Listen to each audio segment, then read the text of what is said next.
esta pena ya dejemos ya.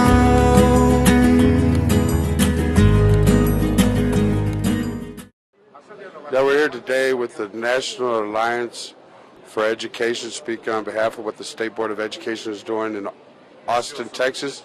We'll be speaking with members from LULAC, the NAACP, the Texas Indigenous Council, and also the NAACP. I'm speaking with a young lady here from the NAACP, and she'd like to make a statement for us. Yes, as the members of the State Board of Education are opining what to include and exclude from the public school curriculum, the right-wing cabal that dominates the board has cemented in infamy their places in U.S. history as revisionists, distorters of truth, and purveyors of ignorance. Read the New York Times, listen to National Public Radio, watch major network and cable newscasts. They have made Texas the laughingstock of the country. Not only are they deleting or marginalizing the contributions of racial, ethnic, gender, and religious minorities in the history, governance, social studies, and culture subjects in the Texas state curriculum, they are also cleansing the information to be taught to our young people of factual information in the natural and social sciences as well. When our students learn about the origins of man, the emphasis is on creationism, not Darwin. When they are introduced to psychology, they will never hear the name of Sigmund Freud. There will be no Sonia Sotomayor on the Supreme Court, no General Benjamin O. Davis in the discussion of our military history. Thomas Jefferson, with his many accomplishments, will be given little attention because he believed in and had the nerve to coin the phrase separation of church and state. So then what will our students in Texas be taught? Reaganomics, the moral majority, Newt Gingrich and the contract with America, the moral majority again, and the National Rifle Association, and something that they term American exceptionalism. These people are putting a conservative ideological stamp on history and placing Republican political philosophy in the forefront of the classroom experience. In today's globalized economy, how on earth will our next generation be able to compete with educated people in the other 49 states and those from around the world if they do not truly know and understand American history and are unfamiliar with the basic information that everybody else on the planet recognizes as historical and scientific truth? You were at the last meeting on March 10th. How did you feel about the board's reaction towards your statement? Well, they kind of are poker-faced. There's no way to know the way Mr. McElroy and those Cargill and those others are taking it. I don't even know if they were listening to us. It's a good thing that you have to provide them with 35 copies of your testimony, because at least we know that they have it in their hands. It will make it into somebody and on the staff level's intelligence, and perhaps when we go back in May, we will see some of the things that all of us brought to the forefront included in the revisions to the text. Am I optimistic that that's happening? No. These people do not care that they're spreading ignorance. They simply want their agenda to be at the forefront of the textbooks that will be in our country for perhaps the next 10 years. Some of the Democrats had walked out of the last meeting. I'm not real sure what date it was. Do you know anything about that? No, but I'm glad they did. I'm glad somebody has one conscience and courage, because if you look at American history and citizenship, that is what made us great. That is what makes America free and a place where everybody can develop themselves to the best of their ability. For somebody to sit there and to listen to what they were offering would be unconscionable. And I'm proud of those 5 Democrats who stayed and listened at the earlier meeting and gave everybody a chance to speak their voice. And I'm proud of those who will, I hope, vote against these these unconscionable changes that they want to make to the Cheeks. Thank you. Hey, and I wanted to start that. I was there at the Tropicana Hotel back in 2010. It was the GI Forum's convention here in Texas, in San Antonio, and what she had said is why we're here today. That was the work we did at the Texas State Board of Education. We did the social studies curriculum, did the TEKS. Today with me is Dan. I've been on a few of my shows here as to the importance of the tricentennial celebration, who's on the committee. Dan submitted the Battle of Medina, and that's when Texas declared its independence as to the Republic today. And we can't get these people to straighten out history because they brought in an invasion and they're trying to hold themselves to the invasion. So I'm going to let Dan sort of discuss some of the work we did there at the State Board of Education in 2010. Well, I was surprised that I actually had an extra couple of minutes to deliver my testimony.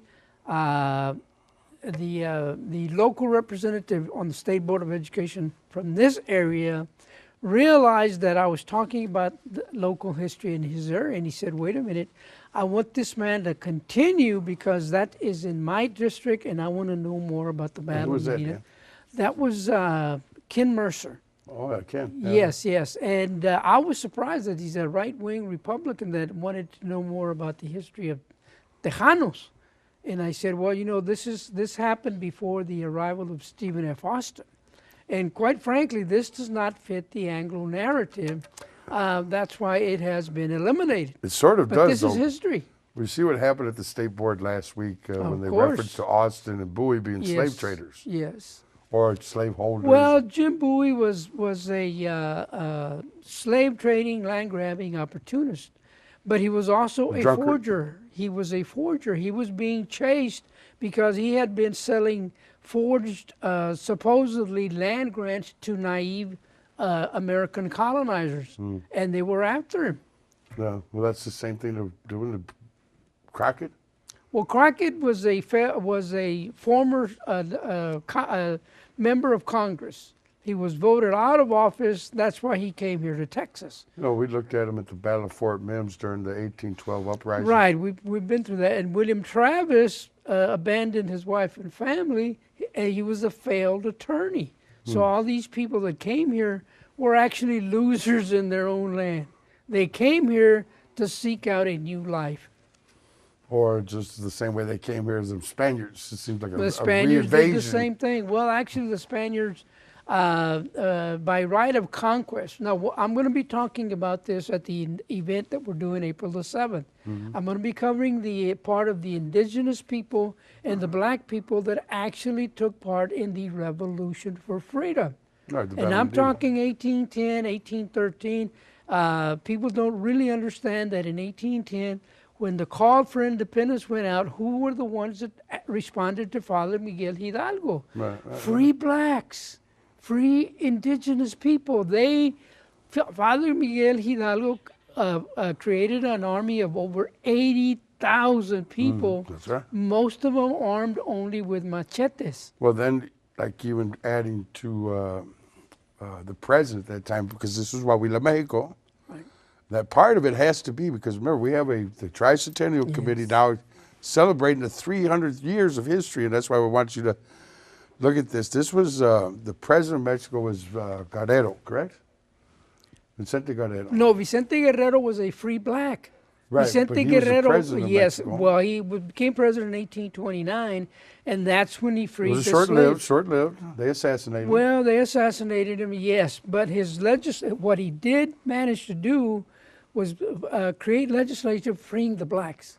And right, he wrote the back. Declaration. My good friend here in San Antonio has that original copy when he declared the abolishment.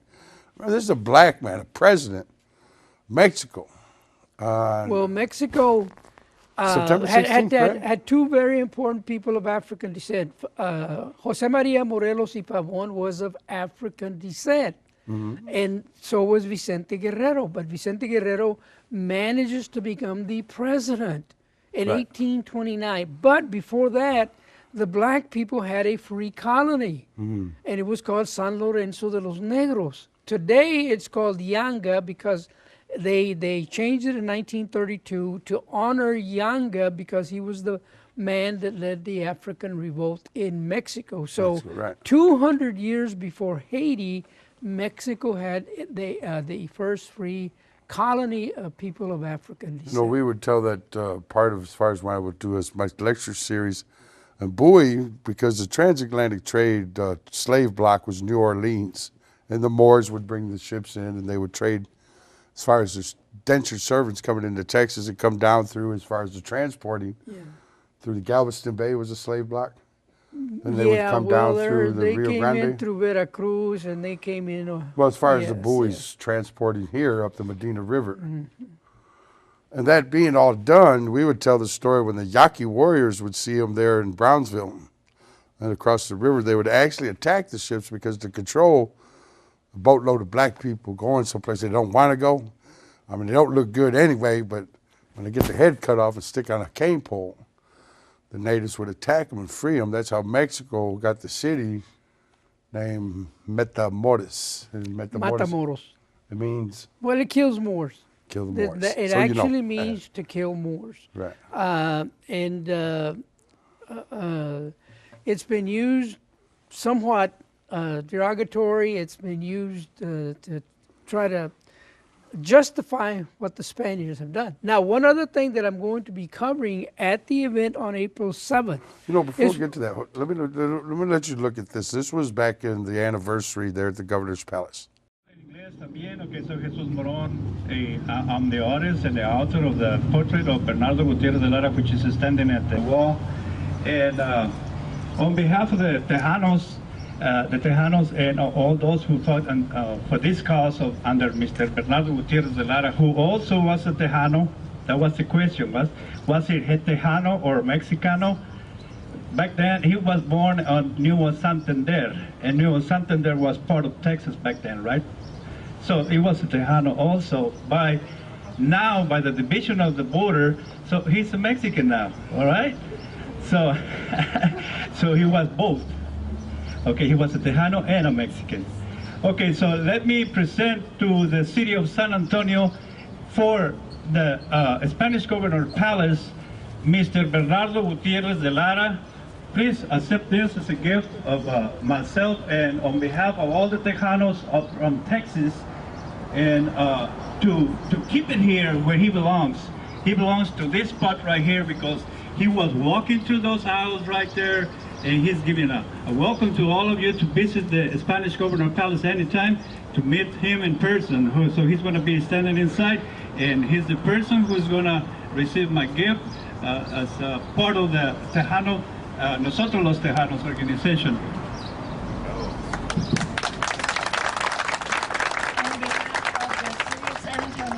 And the Spanish Governor's Palace, I want to thank you, Mr. Morón, for this wonderful portrait of El General José Bernardo Gutierrez de Lara.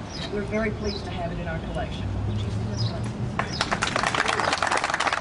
I want to give you another notice. There's a second Bernardo Gutierrez portrait like this one at the Obispado, back in Monterrey, at the up the hill, the Obispado Museum. This is just the second portrait of Bernardo Gutierrez de Lara, painted by me, and I'm going to try to keep doing some more portraits for the Old Stone Fort, the Nacogdoches, and also La Bahía. So on behalf of all these Tejano organizations around us, muchas gracias por todos ustedes y por todo el apoyo que puedan dar a este movimiento.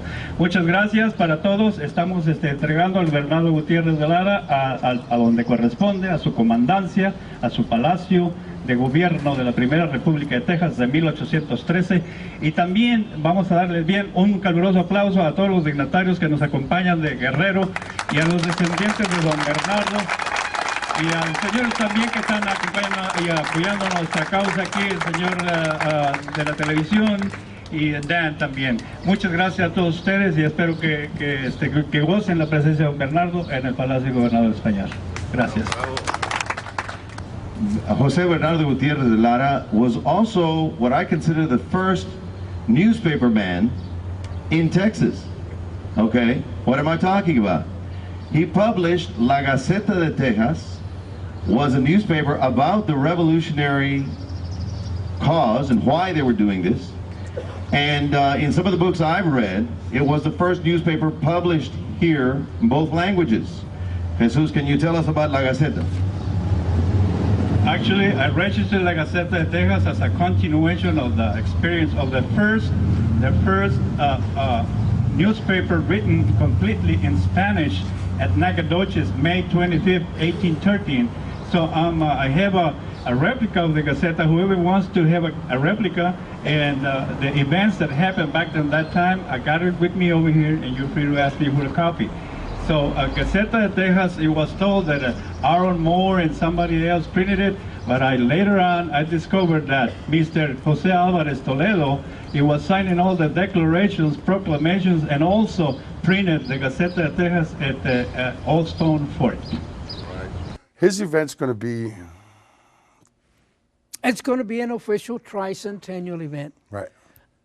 What? When I became a member of this committee, Commissioner Paul Elizondo, I asked him, sir, are we going to tell the real story of Texas, the good, the bad, and the ugly? And he said, absolutely. I want you to talk and make sure that we cover all of the aspects of Texas history, including the ugly part, which we will be discussing slightly on April the 7th. And the tricentennial, you know how the indigenous people, you've watched my show and what we've tried to do here on right. being And acknowledged. I'm going to clear it up. There were indigenous people. In fact, the Alamo de Parras Company was 90% indigenous. Mm-hmm. They came from Mexico. They were Indians. Mm-hmm. They were indigenous. But not only that, the Indians from Texas participated. Half-breed chief Charlie Rowlands brings his tribe from the Trinity River, his warriors from the Trinity River. They too participated in the struggle for the independence of Texas. Well, but see, all of this isn't covered in the curriculum. And that's why I insisted that if we're going to be, I'm going to be a member of this committee, I want to be able to have the right to speak out for the indigenous people and the free blacks that fought for the independence of Texas. And what we said back in '94 when we had the ordinance passed as to the burial grounds of our people, as any acknowledgement even to create with the city in partnership as far as the Native American Nations Council's vision and request on putting an oral history, an indigenous international oral history here in our city. But we had a black mayor that blocked us and never included us as the principles of '94 because we wanted that ordinance to be acknowledged to where, I think it was City Councilman Shirley Gonzalez. I don't remember, but there's one thing that I really have to squeeze in right now. Remember when Martin de Alarcón and Father Olivares came, they had a ceremony at the San Pedro Creek. Does anybody know what that ceremony was? What was the healing? Yes. No, it was el requerimento. El requerimento was a document that the Vatican required all of these colonizers and conquerors to read to the indigenous people. And you know what it said?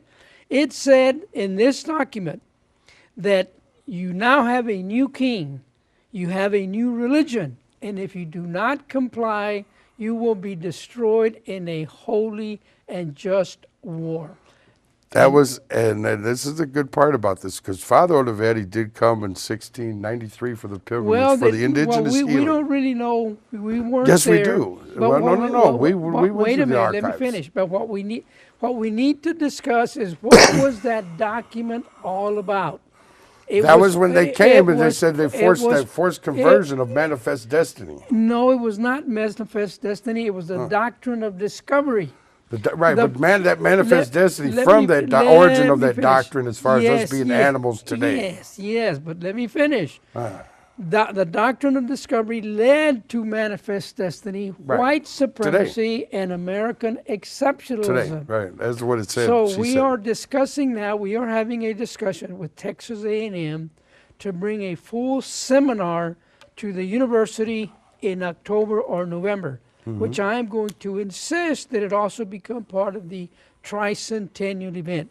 This is a document that we need to fully discuss. Of course, I don't want to go into too much detail on it because... well, you know, that was the claim that the tribe put in, as far as the claim to our claim here. Yes. Y'all got all these grants and land grants, but none of you were here 17,000 years ago as far as our ancestors, which we've shown. Absolutely. Now, we know that this place has been occupied for 17,000 years because of the Galt Project. The Galt Project up in Florence, Texas, proves without a doubt that people have occupied this area longer than Clovis man in New Mexico.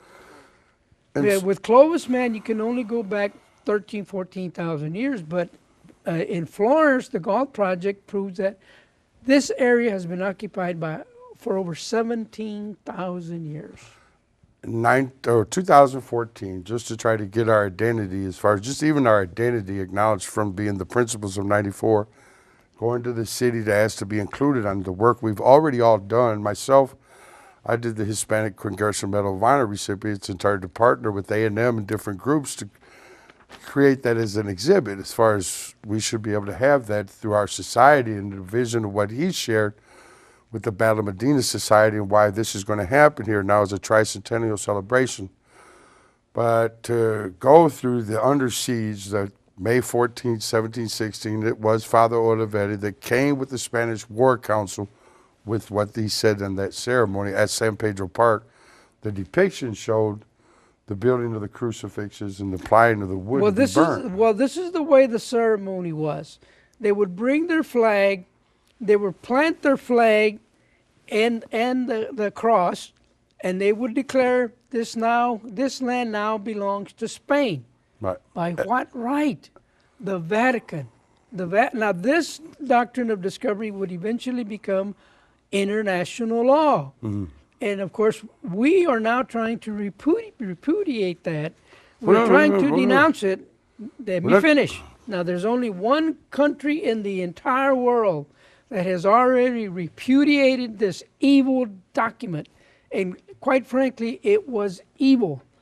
But they did it anyway. Evil. And it's still evil. So evil as to why we're dealing with what we're dealing with. Now, what we are trying to do is get these nations to understand that by what right did the popes have, and all of this, all of this done, all of this was done. I've got a showing here what we're going to do. I did at the church. I want you to listen to this and share this. We're online, YouTube, Sacred Native American Burial Grounds on YouTube. Share it with the world. Hey, here today. It's a little bit here before the dawn of the Battle of the Alamo. And I'm bringing my cry to you. I'm Chief Two Bears of the Iratidia Nation. We're First Nation here, and our ancestors are buried here at Mission San Antonio de Valero. This is a World Heritage Site, but we didn't get included on this re-imaging by the state of Texas. And what we're having to face as far as the violation of the Native American Grave Protection and Reparation Act, that we had called for a moratorium when we had gone back on October 29th, 2015 to the city of San Antonio to ask them to acknowledge the ordinance we had as the Intertribal Council back in 1994, and what we're having to face today on them not having any part of that included in the violation of that ordinance. And now what we're asking the world to come together and acknowledge the sanctity of our people, that rest in peace. The Catholic Church, as far as here at Mission San Antonio de Valero, is now a UNESCO World Heritage Site, but they have an endangered site now by not including the history of this secularization of the Catholic Church here at Mission San Antonio de Valero, and what we had cried out in 94, and we all agreed this would never be touched. So I'm trying to bring to all those indigenous spiritual leaders to join us in our petition to start the healing. And someday we're going to have to talk about this genocide our people have suffered and still suffer today. So I've placed it up on our YouTube page.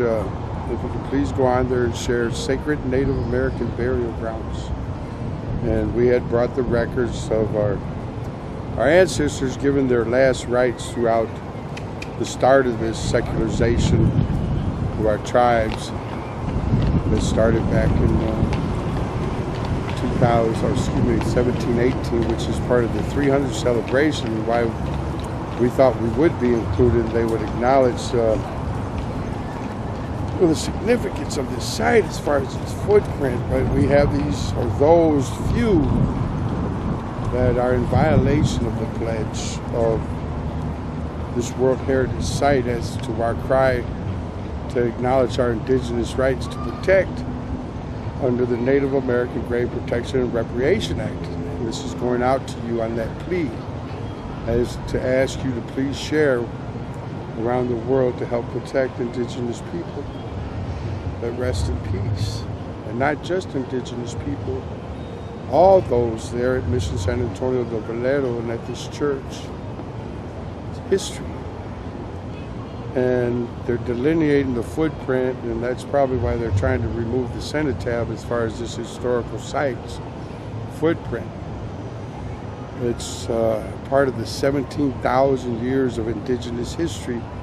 Even what we tried to bring to them there back when I was working with Mr. Richard Santos. He's probably one of the greatest historians that ever lived. And we had said then, back in May 14, 1716, Father Olivetti had come back with the Spanish War Council, and on that day there at the healing waters of Yanaguana, the springs of San Pedro Park, they established the Presidio de San Antonio de Bejar, and the depictions show our ancestors building the crucifixes to be crucified, as the children, the men and women, be applied to the wood to be burned. That was all part of the history before even what they're at and wanting to say it was 300 years of 1718 on the Canary Islanders and their governance, when even before that, Father Olivetti had come for the pilgrimage of the healing with the indigenous people in 1693. I'm getting sort of old and trying to remember everything as a historian for our tribe and asking to be included. We didn't, and I've come for ceremony again here. Prior to this Battle of the Alamo, that maybe 100, 200 people, the last time we were here, they actually don't do the reenactment anymore. They have the honoring, but they don't do the battle reenactment. It's certainly not a matter of fact. But this is why our plea's going out to the international groups here, and what we as the Native American Nations Council had gave to the city, gave to the state when we had met with Mr. Jerry Patterson. And if there's going to be a runoff, I hope that people realize this is a dedicated veteran that spent a lot of his senior years preserving and protecting, and also including all of history, not privatizing it for profit, as far as these 501c3s they created and what we've had to listen to. So I just wanted to bring this little message to you and hope that you hear my cry and help us protect the Native American indigenous tribes that were secularized by the church here as far as its footprint. And what we had all agreed that this site would never ever be touched. But now they want to spend $480 million making somebody's asset. I thought, what about what we agreed on? And so this is my cry out to you, and hopefully that someone hears us to help us protect our ancestors that rest in peace. At the UNESCO World Heritage Mission San Antonio de Valero. This is a Native American burial ground. And I'm asking you to help us protect it and us to be heard in the United Nations, where our indigenous rights are acknowledged. So again, I want to thank everyone. You guys have been great. Call the mayor and ask him to be with us on our vision, what we tried to say back in '94, to put the first Indigenous International Oral History Center here in San Antonio. Because of all the misgivings and all the fraud that's been brought to our city and what's being destroyed as far as the most valuable anthropological archaeological site of indigenous history. They've already desecrated our ancestors there. I think you heard about it there at Santa Rosa, another development that we had stopped. But this is very, very, very, very important. We only ask to be included. So if you please include us and honor, I want to call a gathering all Indigenous spiritual leaders to come now to help us protect our ancestors that rest in peace at Mission San Antonio de Valera.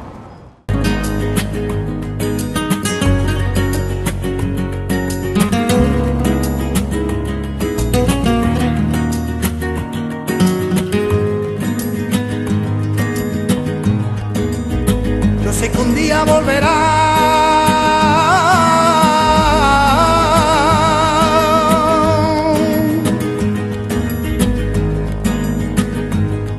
Triste pena,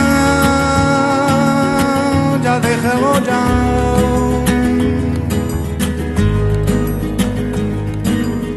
Yo sé que un día volverá.